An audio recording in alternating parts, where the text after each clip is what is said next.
You're listening to the Walt Weekly Podcast with our host, Walter Latham, and our co-host, Michelle Sweeney McCombs. Voices in society impacting the culture.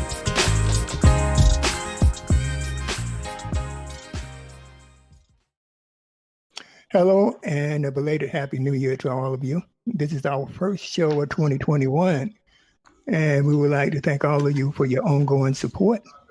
Hit that follow, like, and share button. I am your host, Walter Latham, along with your co-host, Michelle Sweeney McCombs. And of course, our esteemed panel that represents voices of the community. So, to set a little background on today, we're going to talk about, of course, the insurrection. You know, what happened this week. And why is it that the Trump crazies, yes, I did say it, the crazies, can attempt a coup without being beat down before they entered the Capitol? And if this was the BLM, Black Lives Matter movement, or some other non-white group, they would be dead, or at least bloodied in jail by now. Facts. You know, if I was a conspiracy theorist, I would put forth the theory that this attempted coup was done with the help of people in the U.S. government, which would include the congressmen and the senators that supported the objection to the certification raised, and the FBI, the ATF, the Pentagon, the Homeland Security, and all those other acronyms. So, you know, what we have is the red state, not the dark state that Trump and his white supremacists have been selling to the illiterate and racists of this country. All right, we have a red state, the deep red state. Okay, so without further ado, let me turn it over to Michelle so that we can bring the panel on and we can get moving and try to get a little bit more granular and a little less emotional on this topic. Michelle? Hey, Walter. Miss you guys. Welcome, everyone, to the Walt Weekly. This is our first show of 2021. Good evening. I hope everyone had a great holiday. I'm so glad 2020 is wrapped up. So ready for 2021. Today's Friday Live is brought to you by Women Black-owned businesses, Beauty Blends by Ami, Soap and Love, and Michelle Sweeney here. Yes, Walter, give us a prop for these wonderful businesses. You've been off too long, brother. You've been off too long, y'all. Oh, no. That was my computer. Just slow. Okay. Blame it on the computer. The computer is slow. All right. That's okay. So this week's live panel, we have Gregory Coleman out of North Carolina. He is the CEO of Illumination Media and Technology. Next panelist, yes. Give it up. That's right. Greg is also a part of the Walt Weekly media team and marketing team as well. I wanted to shout that out as well. Greg helped with the website development, and we definitely appreciate his expertise. Absolutely. That's right. Ernest J. Robinson out of Washington, D.C., Sergeant, U.S. Marine Corps, combat veteran. He's a senior consultant at B. Ernest Leadership and Professional Consultant. Next panel, Stephen A. Smith out of Atlanta, Georgia. He is an educator and a second chance business funding credit specialist. I will post each and every one of these panelists' social media handles and their websites where you can reach them. We'll probably have another panelist joining in later, but right now, that is it for our panel. We also have our first contest that we've been holding for a week. And hopefully some of the people in here that have been tagging will win a prize tonight. Just want you to know, if I call your name as the winner and you are not in on this podcast tonight where you hear your name, you got to raise your hand and let me know you are here. And if I call your name, you miss it, I'm going to give a second person a chance. That person's not here, I'm keeping that gift for myself. No. I'm only playing. No, I'm only playing. I'll call out names until the person, lets me know that they're here. So, Okay. Congratulations to our winner. We'll mention that in the middle of the show, going towards the end of the show. So hopefully you can stay with us on this live. Walter, you can take over with the preliminary questions for our topic. What if this was Black Lives Matter? Yeah, what if it was Black Lives Matter? And, just to reiterate, they wouldn't have made it. They wouldn't have made it inside. I can tell you that. That's for sure. So I'm going to start with, I know you guys, and I'm talking about myself as much as everybody else now. Now, I know that you guys are mad. I know I am disgusted. I'm in a state of disbelief, believe it or not, and seeing a double standard. But let's drill down and look at this insurrection, this coup. We'll try to do it objectively and not do it emotionally if we can. So I want to know what y'all guys, what's your first thought? Let me start with Steve. Stevie. Yes, I'm here. What were your first thoughts when you saw this thing go down?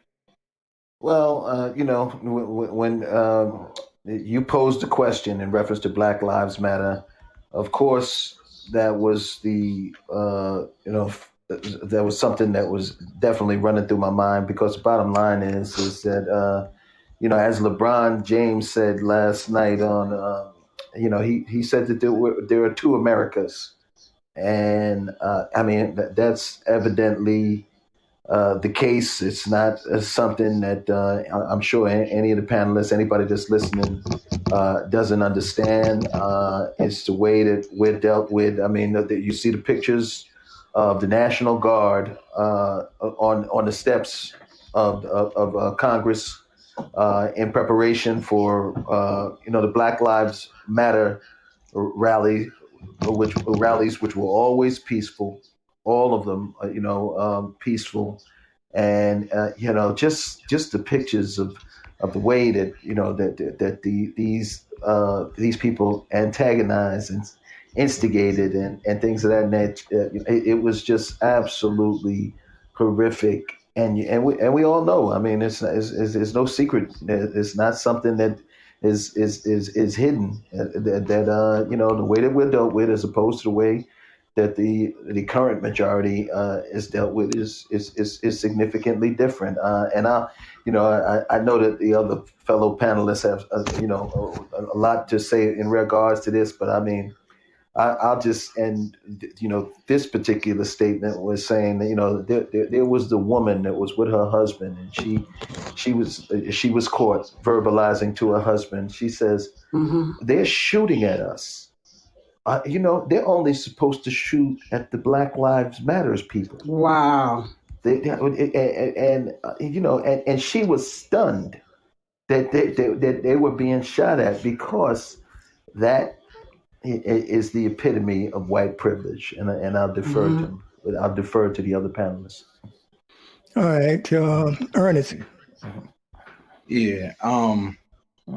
So I think, to your point about what was happening, the assistance that happened from the inside. So you had Senator Hawley, who actually was supporting it. There was I think a congressman from Alabama who actually spoke at the rally. And you had Mayor Giuliani, who talked about fighting with combat. And then obviously you had the president. So you had a number of people who were actually co-signing this prior to this even occurring. Then historically, there's always the notion that as African Americans that we're aggressive and dangerous, and so that the postures become elevated. I think to Stevie's point, the National Guard wasn't even at the Capitol. That was actually protecting the Lincoln Memorial. So it wasn't even protecting any person. It was only to protect the Lincoln Memorial from potentially being damaged or anything else like that, with, again, no provocation or anything to suggest so. And again, and to answer the question again, also, if it was Black Lives Matter, absolutely, this would have been completely different. I'm sorry, Ernest. I'm getting some background noise from somewhere. It's not me. I don't have anything on. Okay, it's gone now. But I'm sorry. Continue. This is live, Okay. so Yeah. okay. But yeah, so absolutely, if it was Black Lives Matter, this would not have. I mean, I think that, again, the Steve's, they wouldn't have made it as far as they did. I mean, there were officers who actually opened up the gate to actually let individuals in. There were officers who were actually taking selfies with some of the rioters that were there, and there were reports that had been fielded by other organizations that reported it to the police and authorities to being able to warn them of this. I know that as a member of an organization, before we even have a major event, we meet with the task force to talk about those things, and to talk about violence or any attempt of violence, or things that may happen. And then the last thing that I'll add is that you could view in the crowd, there were people wearing shirts that said Civil War with the 6 written on their shirt. That they came there with the intent to cause like total civil unrest and agitation. So yeah, I mean, yeah. Yeah, I mean, no. Yeah, I mean, I think one of the worst things was the Confederate flag in the halls of Congress and in the Capitol building. Guys carrying a Confederate flag. He should have been shot right then because he displayed his disdain for our democracy. No doubt. Yep. That's right. All right. On the spot. We would not have gotten. Go ahead. Yeah, we wouldn't have gotten 5 blocks near the sharpshooters would have been on the roof. It would have had it barricaded off. There's no way that would have happened if that was a different race. Muslim, any minority group would have been killed on the spot. As a matter of fact, me made this clear too. In order to have peaceful protests, you actually have to petition for a permit to being able to gather in large gatherings in particular areas. Yeah. Federal lands are actually restricted in many cases from you actually being able to do that. So for the notion for the president to actually have given direction to march to the Capitol. Now, the Capitol had already been barricaded off for some time because they had other events and things that were happening. So there was already fencing around like the small gates. But for them for you to be signaled down there and then to say that you had no idea, yeah, I mean, at a particular point, yes, you were absolutely overwhelmed because the crowd, the numbers. The one thing I'll say this too, Trump had always complained about the numbers at his inauguration. He finally got the numbers he was looking for. Because he finally got it. I just want to speak real quick to Ernest's point. Yes, Steve. In the fact that the Pentagon, there was the issue of them calling the National Guard, and it had to go through the Pentagon. And it's interesting that immediately after the November 3rd election, there were resignations at the Pentagon, and Trump put in his own people, and that's why it was said that they weren't immediately available, to the Capitol Police, because first off, and it took Mike Pence to call the Pentagon to get those agencies over, so this was all. It's just like Ernest said, man, this is all set up. I mean, they were ushered in, and the doors were open. The gates were open. They were allowed to go in. It was. That's right. As a matter of fact, I'm not sure if y'all know this, but some of the reports that are coming out now is saying that at the time when they were when the Capitol was being pretty much invaded, Trump was actually calling members of Congress to continue to encourage them to resist the confirmation. So instead of to Steve's point, so instead of actually calling the National Guard or being concerned about what was actually taking place and what was happening, he was calling to make sure that they kept up the tone and ratcheted up.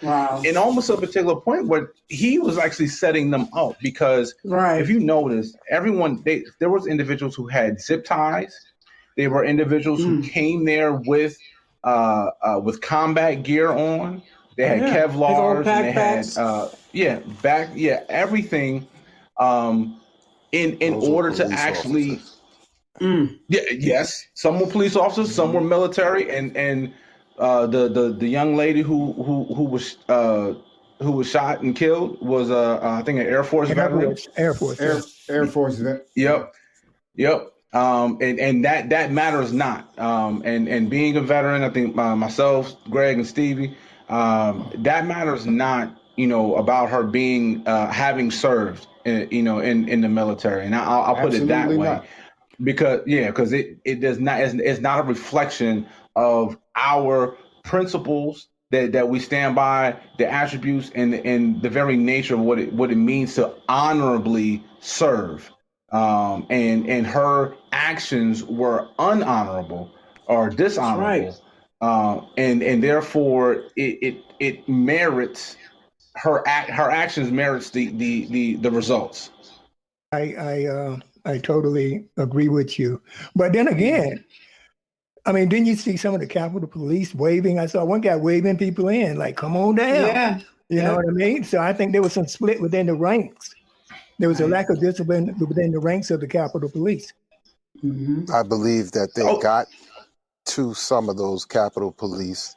They were on board with this. It was just too well orchestrated. Yeah, this is Chris, right? Yeah. Yes.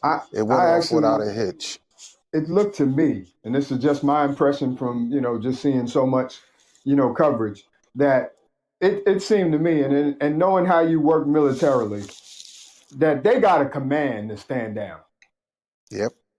So that came from up high to tell them to back off and let them folks in, because I saw something today when they scanned, you could see the look on the police officer's face when they backed up and let everybody come in, and some of them were shaking their head in disbelief. And of course, a few of them were African Americans, were shaking their head in disbelief, like, we're doing this, but we're not doing this because we want to. But there were also factions of them that were taking selfies with them and hanging out with them. Yeah, I was going to mention that. That they were happy that they were able to open the gates and let those folks in. So, that's what I mean. I felt like they were on board with it. Some of the officers that were working seemed to be on board with what was going on, what was taking place there. Did you see that one? Did you see that one black Capitol policeman that was running up the steps? And he kept trying to hold them back, but he would run and he would retreat to get some distance. He was outnumbered. Nobody was there to help him either. And he was by himself for over 2 minutes, and he was calling. How did it take them so long to get? He actually got to them before they got to him. They left his ass out. I can explain as far as I visit the Capitol very, very often, and there's a reduction in force inside of the Capitol building itself, just due to the fact that there's not as much traffic, not as much people based upon COVID, guidelines. But what happened as far as them allowing some people to come in was because at first they were already overpowered. And so they were like, if you just let them just kind of walk through, there was an organizer who actually got on television later that evening and sit there and said that he kind of negotiated to once they had kind of broke through, to say the ones that were like walking through the rotunda and taking pictures, and they were kind of just strolling through. I'm sure y'all saw those images. Oh yeah, they were kind of just walking through. That was the negotiated peace, which is part of the reason why they were calmly just walking inside of those gates that were there without any disruption, because they had negotiated for them for that part, because they were already overpowered and you weren't going to necessarily push them all out. The other piece where that massive crowd had kind of rushed everybody, that was more along the sides, on the other side of the Capitol, where they weren't prepared for that, and they weren't necessarily allowing for them to come in. So in some cases there was a reluctancy, and in other cases they were just completely overpowered. But I think to Greg's point, that it was orchestrated. This was done without provocation from the Capitol Police and the National Guard or anybody, and that they had planned this to actually take over the Capitol, an actual coup. And for everyone who ain't never looked it up, look it up, see what it actually is by definition, and the nature and character in which everything was carried out yesterday. This was a planned coup from the very beginning to be able to overturn this election. Absolutely. Or the results. That's true. That's true. Wait, I just got hold up. I just got a message from MSNBC that Twitter permanently suspended Trump. Too from late. his account. Yes. It's too late now. 5 years later. Come on. The damage is done. Don't forget, he came out last night. I mean, Twitter allowed him to air that video where he called the insurrectionists. All right, and said, okay, y'all guys, I didn't support it. I don't believe in violence. I mean, it's all nonsense, BS. Yeah, right. He put that lie out there, and they probably looked at it and said, damn, he's still lying, because he still will not acknowledge the fact that he lost. Mm-hmm. Yeah. The ACLU for 2 weeks was calling every agency to try to find out what their plans were, because they saw all the chatter in those social media groups that these people were in, and they kept saying that you need a heavy response, and they got no response back. So they wound up doing an op-ed and putting it out in a newspaper to let everybody know that they've been calling these government agencies. They were calling the Pentagon, and they weren't getting any response. So this was an orchestrated plan. Yep. Like he got rid of all these people in government. He had nobody in these places. If he had a person in the Pentagon that was a regular person, like somebody that was there for a long time, they would have pushed back on some of these orders. That's why they planned to get rid of these people. And this thing, and he used those people, those protesters or insurrectionists, whatever you want to call them. Trump used them as well. He knew what he was doing. He sent them out there, and then he didn't even go. I'm going to be there with you. Never showed up. Never came. This was a disgrace on so many levels. These people have been radicalized, and they've been used. This man there's no low, there's no bottom for him. Well, yeah, you heard him on that fake clip that he put out. Whoever entered the Capitol will be, held accountable. I mean, he basically threw him under the bus. Yeah, he threw him under the bus to save himself. Yeah, anything to save himself. And people don't realize it. This guy, you can be loyal to him, but hey, he's not necessarily going to be loyal to you if it's at his expense. Exactly. And it was planned to throw Pence under the bus. Was part of the plan to rile those people up more. He knew Pence wasn't going to comply with that order that he gave him. He knew it. He waited till that day, to the day before, to light that gas, pour that gasoline on that fire. That was an extra added incentive to get these people riled up to go out there the next day. And then you just basically gave them the go sign and I'll meet you there.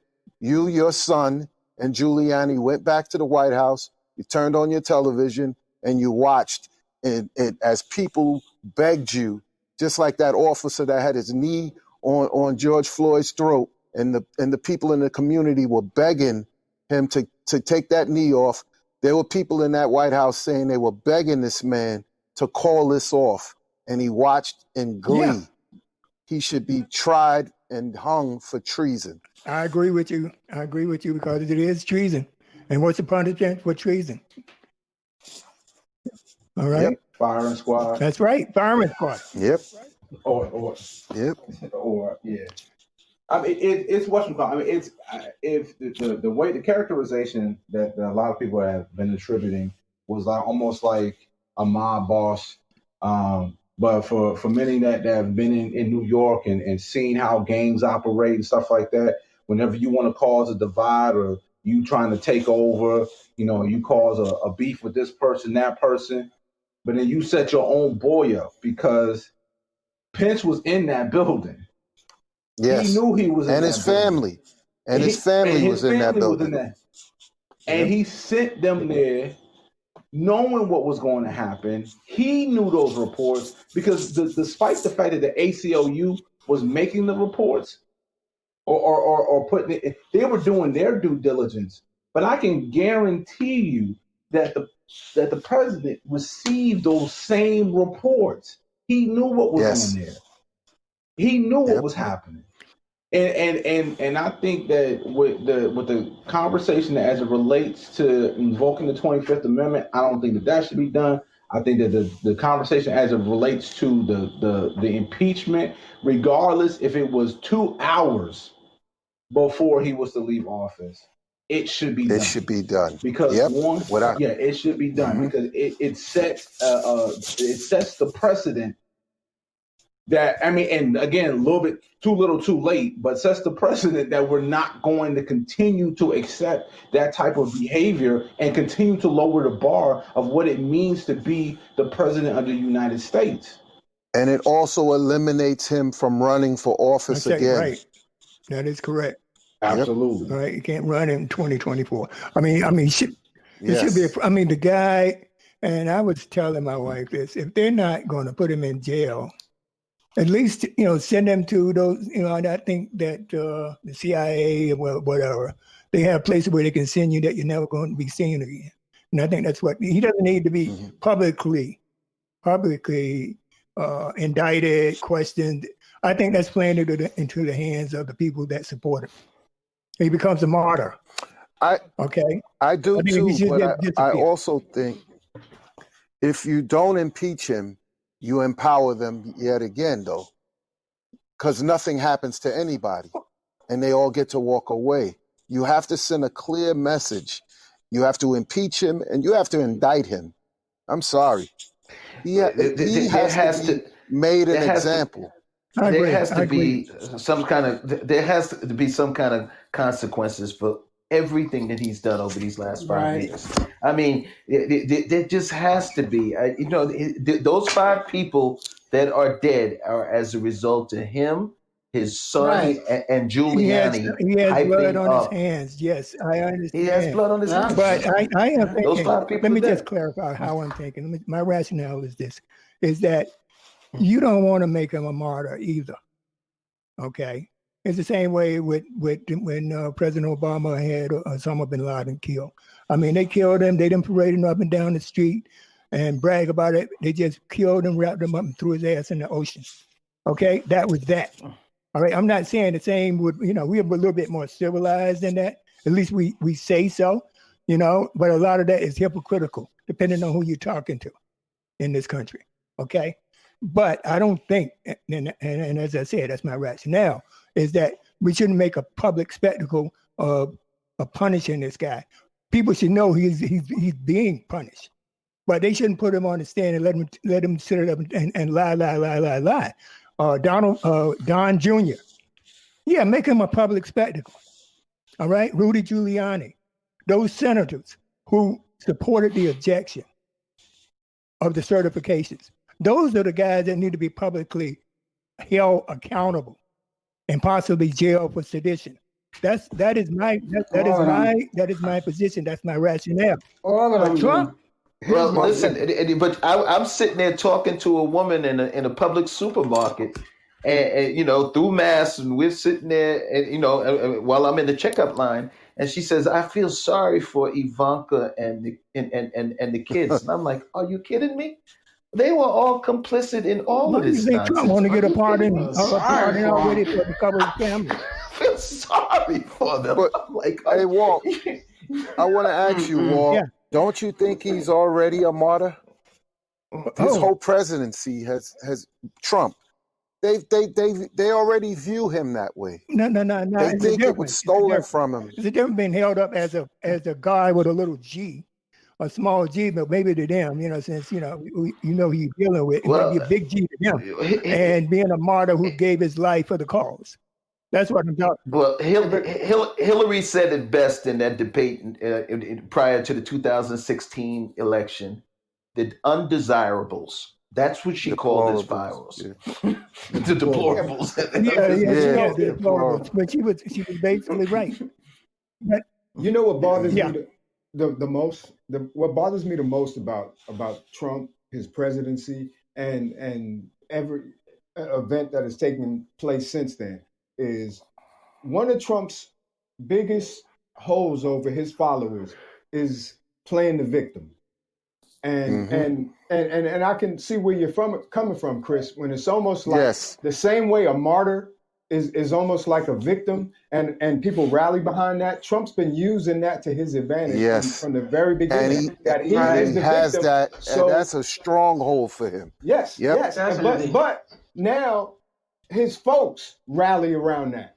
It amazes me, and that's what upsets me the most about where these folks come from, is that they turn things around to make it look like they're being victimized. Right. Like so you got a guy with a 6WNE shirt on, that the 6 million weren't enough. Yeah. Or 6, dude. So the Jews weren't the victims, you were. Yep. And you're going to rally behind that. You got a guy standing there they're bringing in Confederate flags. Yep. Confederacy was an outlaw, mutinous, they were criminal. Traitors. Okay, traitors. And you rally behind them. If you can get with that or any of this nonsense, any of this evil, then that's the problem. They all want to be victims, and that's what's popular now anyway. I mean, the same thing with with Karens. We see them and we make fun of them. They all want to be. So they take the evil and the things that they've done, and they want to flip it around. And this is nonsense. So on every front, that has to be shut down. They need to be prosecuted. There needs to be jail time for anybody that was complicit in this and murder process. Charges should be added to all of their sentences. I think just like if you were driving a getaway car and somebody got killed during a heist, you going down for murder too. If you were down with that goes for us, then you got to take the heat too. That's across the board. That's criminal processing. And all of to this piggyback nonsense, on that victimization, that's what this whole election fraud thing is about. Absolutely, it's about the black and brown people electing a president for them. You don't get to elect my president. You don't have that right. We don't do. have that right. That's what this is all about. Absolutely. That's exactly where this started. But that's why they pointed out those cities in particular, Philadelphia, Detroit, Houston, Atlanta. These are all predominantly black and brown places, and these are the places that turn the election, and this is what they're calling for. That's why it's fraudulent to them, because we shouldn't have the right to vote and pick the president. That's their view. Well, this further what you just said, and this victimization, identity or whatever you want to call that, that further supports my point. Is that if you put Trump on the stand and you interrogate him and you cross-examine him and this and that, you are just reinforcing. I mean, you're adding more problem.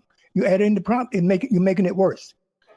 I'm not saying that you don't put Yeah, but Giuliani or Don Jr. up there. That's different. Yeah, but if you put Trump up there, you got a problem. You got to cut I the think head you're right. off the snake. I- You got to cut Yeah, the head off. but I the think snake. Trump And wants to be Jefferson Davis. He wants to be remembered like one of those people. Yeah, don't He forget really now, does. you had the Proud Boys, you had all these different state militias as part of that group that went into the Capitol. Yeah. All right? They want a civil war. And- so if you want a civil war, And those people have been in the put White Trump House. on the stand. If you want a civil war, put Trump on the stand. Well, listen. The thing, I'm so happy that Howley and Cruz, who thought that they could latch on to all of those deplorables, are going to pay the consequences for thinking that they could capitalize on it. Howley lost his book deal. And he's now, suing though. He's suing to get that back. Simon though. and Schuster. He's suing Simon and Schuster. Yes. But the thing is that they all had presidential aspirations in 2024, and they wanted some of that $250 million that but we Donald can't- Trump has been raising. That he's raising. Which but they we say weren't going to that. get. We say that now. But we can't. Just like we came out to the polls this year, for this season, we got to continue to make sure that they pay for it down the line. Because I guarantee you, they're going to try to turn this and play the victims again. Especially that Ted Cruz, they're going to play this up and try to use the momentum, take some momentum from this to boost them into something else. We got to make them pay for it. This country got to make them pay for every part they played in. 74, and there's still 74 million people. Despite how much power that Trump had, will still follow behind him. And the other, and what I was going to say was that I understand. Well, it's a catch-22 to put Trump on the stand. But the thing about it is that we have to be able to sit there and hold the president accountable, because what happened with Barbara Murkowski and Susan Collins and all them other senators who supported Mitch McConnell, Mike Braun, and I can name a lot of them, but all of them who did not vote to impeach and remove him from office emboldened him even more, because now everyone's hands becomes dirty. It's what happens when you don't do the right thing at the right time for the right reasons. And so the thing about Murkowski's calling for it now. Yeah, she's calling for a resignation. She's not calling for an impeachment. She's calling for a resignation, which is a step up. But it's not. But again, the right things, the right times, and for the right reasons. That's what being noble actually means. And when you're doing and when you have good character and consistent with it, because when you compromise it, this is the result of it. And so I think now moving forward, that for all the people who's going to read about this, because what we got to understand is that what happened, the reason why I think we did so well in a lot of these elections is because people saw what the backlash was 2016. We have children who are 14 and 15 years old who are living through this. They're going to be voters soon. We have those who are 18, 19, and 20 years old who are currently in college. They're going to be running for office soon. And so just like the things that we're seeing in the past that led some of these individuals to run for office, the kids are in these age right now, they're going to also run for office. So what do we want them to run into? Do we want to run into a place where the president can pretty much do anything that he or she wants without any repercussions? And the fact that we can't admit the fact that we made a mistake, that we should have removed him from office the first time. Okay, so now we have an opportunity to be able to make that right. And so that's what needs to be done. And again, I don't care if it was 12 minutes. We got 12 days, but I don't care if it was 12 minutes. It's never too late to do the right thing. Well, listen, the fact that they were able to hold over people's heads that we can bring this idiot back in 20 to 24 is the motivation to impeach his ass a second time, because then they won't be able to utilize that. They won't be able to to have that Even though, I honestly think that he's got to deal with some legal consequences that wouldn't allow him to come back 4 years from now as well. But the bottom line is that is why I believe that even that they're going to press to make sure that they can't even, because what that does is that holds those that's those 74 million that Ernest just spoke about. It holds them together, it galvanizes them, it keeps them. All right. You don't even want that. You don't even want that thought, that mindset to be available to them. Impeach his ass, get rid of. But still loses. But let's talk about exactly what we're going. Let's back up a little bit, guys, and call what happened. How would you classify, all right, the attack on Congress? Would you classify it as a protest gone wrong? Would you classify it as an insurrection? Would you classify it as a coup? And I think that's what we all agreed upon. But I want to baseline this so that we can go on to this next question that I have. All right. So I'm going to go right, first person, see what happened, what took place, what transpired. What would you call it?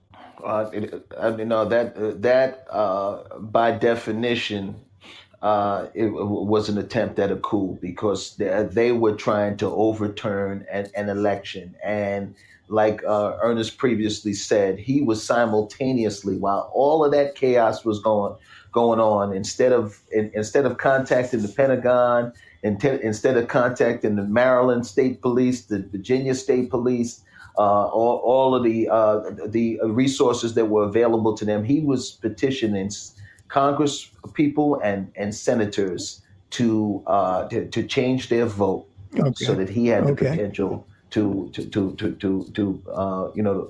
overturn the election. I think it was a insurrection. I don't think it was a coup, right? Why? I think Trump was sending a message to Congress that I could take you out if I want. He set those people there to scare the hell out of Congress and the Senate, right? But I don't think he actually thought they were going to get as far as they did. I don't believe he did that. I don't think he's that smart, right? I think the people around him tried to make it such, but I don't think the people went there with that intention, because they had the opportunity to burn that place down, to be honest. Yeah, but they wouldn't have gotten out. They wouldn't have gotten out. They had control, but listen, if you listen to some of those people's interviews, they weren't bright people out there. It wasn't a lot of people that knew what the hell they were doing. I agree with you. A lot of illiterate folks out there. You understand? Yeah, absolutely. Yeah, it was a lot of really foolish people out there. And I just think that just like his Fifth Avenue comment, I could shoot somebody in the middle of Fifth Avenue. He sent a message to Congress, I could get you anytime I want. That's what he was he was scaring them. All right. Greg? Yeah. Greg, you there? I said from the time, like right after the election, when he got rid of certain people in the Pentagon, he was doing that for a reason. So I think Trump knew what he was doing. What do you classify? To me, it's a coup attempt. All right. And from the time he recognized that he was losing that election, that's when him and his co-conspirators, they started planning. What do you do to set this situation up? He's been talking about this rally for a month. All right. So he was planning. All right. Michelle? All right, she may be on mute. Okay. All right, Ernest, I know what your thoughts are. I know what you called it, but do you affirm, you want to confirm rather, that it was a coup attempt? So I just want to clarify this. Clarify this. Definition of an insurrection is an act or instance of revolting against civil authority or an established government. Okay? A coup d'etat is the removal of an existing government from power, usually through violent means. Typically, it is an illegal, unconstitutional seizure of power by a political faction, the military, or a dictator. All right. So the thing about it, I'm confirming that it, by definition, it's a coup. Right. Yes, and to substantiate that, it's based upon the fact that one, this is a political faction, so they were politically motivated to being able to go in and disrupt the current government that was establishing in the process of confirming the next president of the United States. This is no different than anything else that has happened in any other country, Venezuela, Haiti, you name it, where the United States, ironically, would interfere to go in to make sure that democracy is not disrupted. So this was by definition a coup, knowingly by the president of the United States, as well as those who were on that stage, to include a sitting congressional member and a senator who walked by, putting his fist up in support of this effort. All right. Thank you for that clarification. All right. Yeah. Yeah, I definitely agree with that. I think everything was everything he's done has been calculated to that day. All right. And the attempt To the day of the Georgia running. Yeah. I think everything he's done has been calculated. I think he needs to step down immediately because he's still calculating moves he wants to make. He's not going to go out easily. He might have admitted defeat, but he still has some shit up his sleeve. He's a sneaky bastard. I don't trust any of them. I think the next 11 days he's focusing on one thing and one thing only: pardoning himself and saving his ass. That's it. Yep. That's all. I don't think he gives a shit what else happens in the United States of America other than saving his. All right, now I asked that question. Yeah, well, he's gonna try to take people down with his ass too. I don't trust him. Now I asked that question so that I could set not a baseline, but I wanted to set up the next question: is when you attempt a coup, and I'll use Turkey, I'll use any other country as an example, banana republics or whatever, Turkey as a prime example. Okay, when Erdogan was out of the country and they attempted a coup in Turkey and they failed, when he got back, he killed all of them. All the ones that he thought that were part of that coup, they died. See, that's a risk that you take. Anywhere else in the world, when you attempt a coup and you fail, you die. It's simple. Right. Okay? So with that said, we talked about invoking the 25th Amendment. We talked about impeachment. We talked about jail. I think that if you attempt a coup and you fail, I don't know, do I need to say more? You should be hung. You gotta go. Yeah, you gotta go. That's just the way it is. That's the way it works. But that's domestic terrorism. Let me ask you, Walt. Yeah. Is there a standing in this nation that's ever happened? No, now you want to go back to the British or the Civil War. The Civil War, the Southern states didn't want to give up the slaves, and that was that. So you had a Civil War, and that's part of what's going on now, don't you think? That's like leading up to that, because that's exactly what they wanted. His whole quote, his whole election term was "Make America Great." What did you think what that meant? We are slavery days of that now, because there's those militias that were out there yesterday, the Proud Boys and QAnon, which they were out there. They're crazy because they think there's some group that they have pedophiles and they control it and everything from behind. Yeah, they're crazy. Okay? Yeah, and you had the KKK out. You had people that were trained, and they're looking to what's the term? To redo the Civil War. They want to fight the Civil War again. Right. A majority of those folks out there yesterday. A majority of those folks that support Trump. As a matter of fact, there was someone who actually posted on, and I don't think it was on Twitter. It might have been Twitter or just one of the accounts that said, "I don't care about Trump. I want a war." So there's individuals I saw her. Don't care about Trump at all. Anarchists. Right. They just sit back and think want to be able to fight. Go ahead. You sit back and think about there are 300 plus million Americans, and you got 74 million people. Now, granted, all 74 million of these voters, there's some people that think that he's a Republican. What a bunch of assholes they are. There's some people that just to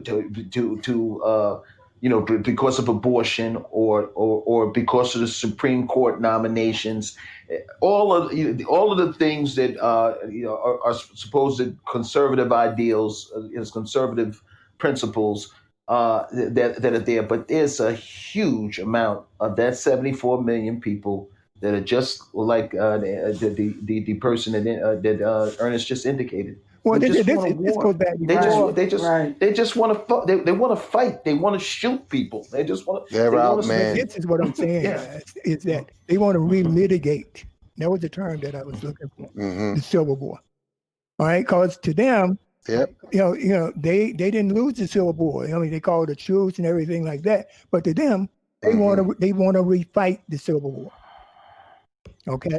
Right. That's why this is so. They want to change history. They want to rewrite history. They want to refight it because when you saw that guy walking through the Capitol with the Confederate flag, that was symbolic of what those guys want to do. Okay, they want to refight it. Yeah. When was the last time the Confederate flag's been in there? I couldn't tell you. Maybe they never made it. When Lincoln was in office. Yep. Okay, that was the last time. They're trying to relive that era. So what I'm saying is, what should be the punishment? Now we talked about punishment. We talked about having Trump on it and jail, invoking the 25th impeachment, jail. What should we? Yeah, people died. I mean, people died. What should we do? Jail time. Definitely jail time. And go ahead.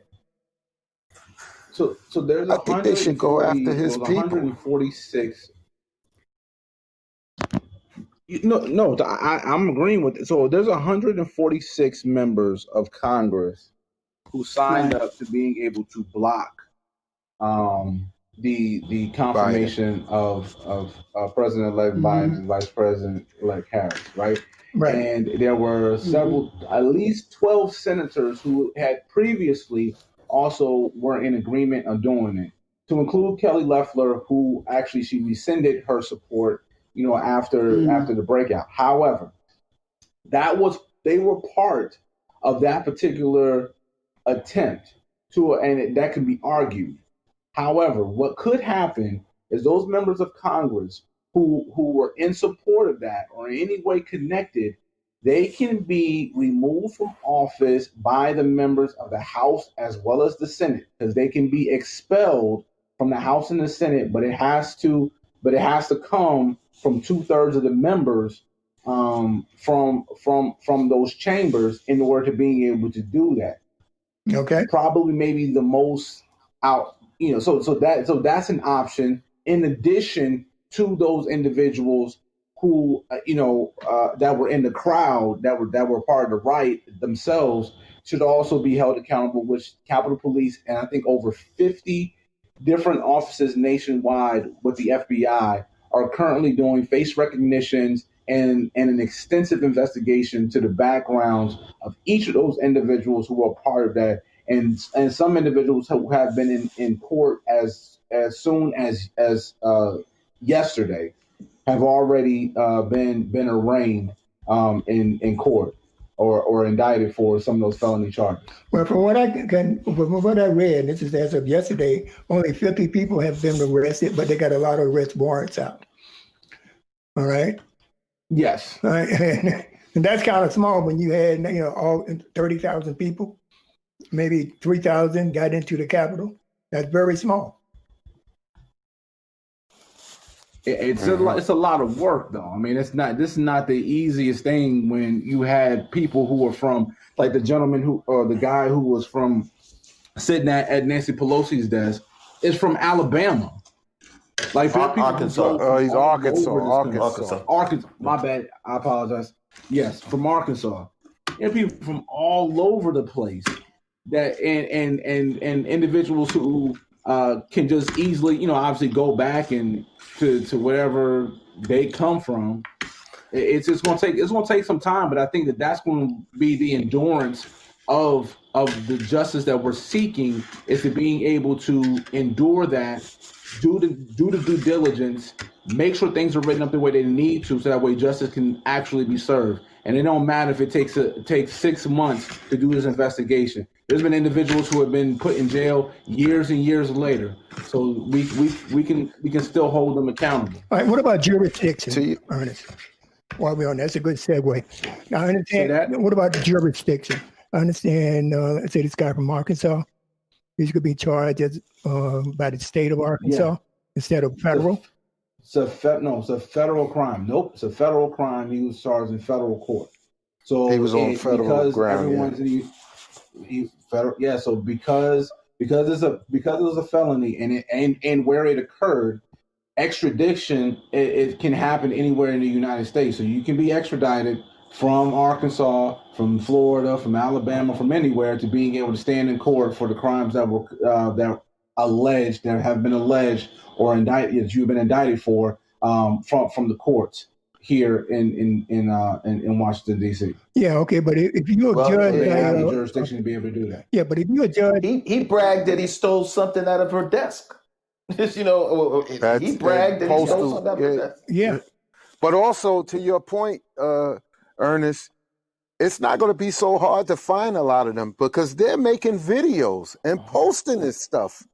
They're telling on themselves. With facial recognition. I mean, come on. Yeah. I mean, it's already documented. Some of them have posted this stuff to social media. They are proud of what they did. They're proud of it.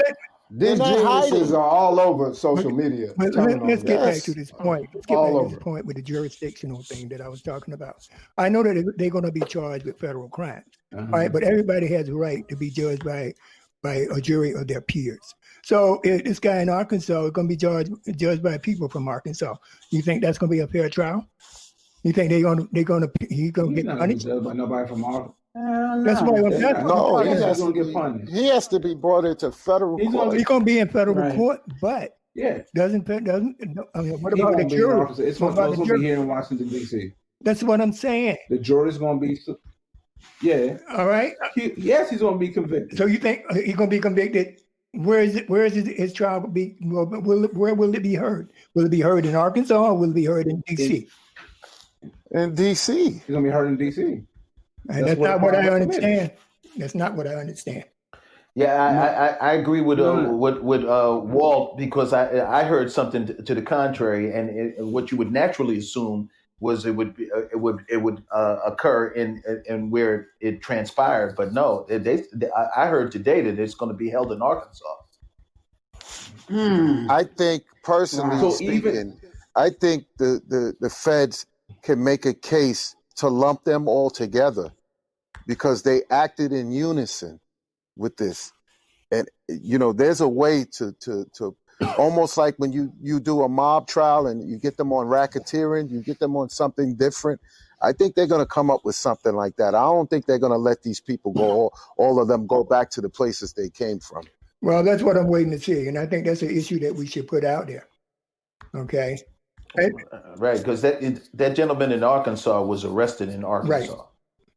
Right. And I don't see, if he's tried in Arkansas, I don't see a fair trial. And what about that West Virginia politician? The legislator from West Virginia. They arrested him too. I think they're pressuring him to, and they're trying to get him to lose his seat. That's not enough. Which is not as easy. It's not enough. But I read somewhere where 200 people that were, at that disgraceful act already lost their jobs. Like there are companies doing facial recognition. There's people all over. I'm not saying that that's enough, but it's a start. Like these people are losing their livelihood. A lot of things are taking place on top of the investigations. I still think that they're putting this together. I think the Attorney General in D.C. is putting this together. And I think the police officer that died ups the stakes on this. So we just got to wait to see what they charge them with. Okay. All right. Okay. So anyway, we're pushing up against the clock. But does anyone else in the panel have anything to add? I just want to add something about Stacey Abrams and the 70 million Trump voters. I think what took place in Georgia is going to be contagious. And I think Texas is next. And although he got 70 plus million, we still outnumbered them. And there's a movement going, and it was done the right way. I think there was a blueprint that was set up by Stacey Abrams and the folks in the grassroots out there in Georgia. And it's gonna be contagious. That's what I think. I'm glad you brought that up, Chris, because that's one of the major weapons we have in our arsenal against injustice. We have to go to the polls. That's a major weapon. And that we can see the effect that when we all get together and we have that focus and that goal, the same objective, what can happen.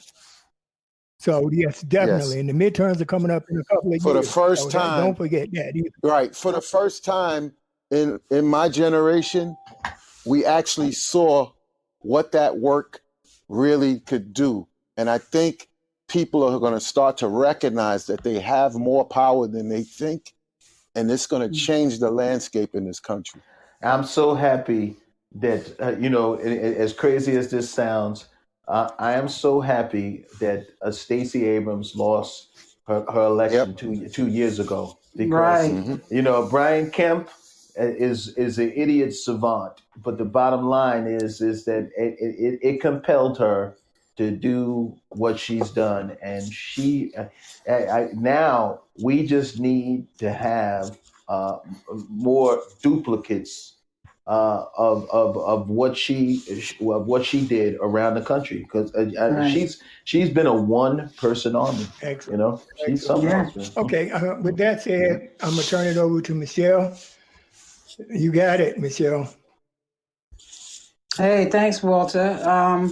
It's contest time, but I'm not recognizing any of the people that we have on here. Thank you all for joining. We do have one winner that I can vouch for that has the most posts. She tagged the most people. She posted it on her stories, and she was just busy getting people to follow us. Hopefully our numbers will go up. We will have another contest, probably monthly. But right now, the winner is Rich Twin. That's her hashtag handle on Instagram. Congratulations. Yes. Thank you. Congrats. That's right. To Jerry Swindell. She will definitely get a package shipped to her, sponsored by Michelle Sweeney Hair, Soap and Love, and Beauty Blends by Ami. Yeah, we're going to send her a nice little gift package. So, we'll run a monthly contest, for our viewers. We appreciate everybody that's on here, the new people that joined us. Please follow the Walt Weekly on the podcast. We thank our panel, as always, Ernest, Chris, Steve, and Greg. We appreciate your time. Please follow us, like us, share on IG and Facebook, the Walt Weekly, and on Twitter, Walt Weekly. We appreciate everyone coming in. We missed you guys for the past 2.5 weeks. We can be found on iTunes, podcasts. We are now on Pandora, iHeartRadio. We're shooting for Sirius XM. Yep. Right, we're on YouTube. Yes. And we have our website is up and running, www.thewaltweekly.com. So we are everywhere, and we appreciate everyone that's have been following us, and our panel as always. Walter, you have anything else to say? Well, we couldn't have done it without the audience and our panel and our team. And we want to give see a lot of new people in here. Yeah. We will be back every Friday at 6 p.m. And that's right. And every live show, which this is, will be rebroadcast Sunday afternoon after 3 p.m. So please go to those platforms, Apple Podcasts, Spotify, anywhere you find your podcast. You can go and if you miss this, all right, if you listen to this, you want to hear it again, or you want to refer it to your friends, you can go to those platforms and you can listen to this show again on Sunday after 3 p.m. So yeah. Thank you all. Thanks, everybody. Thank you to all the newcomers. Yeah, Thank you. Thank you so much. And have a nice weekend. Guys, have a great God weekend. bless. And be careful. Don't forget, we got COVID. Even though we got all the politics, we got COVID out here. All right. So That's right. Thank you very much. Be safe. Have a good week. Everybody be Blessings. safe. Later, guys. Have a great weekend. Be safe. Bye-bye. Good night.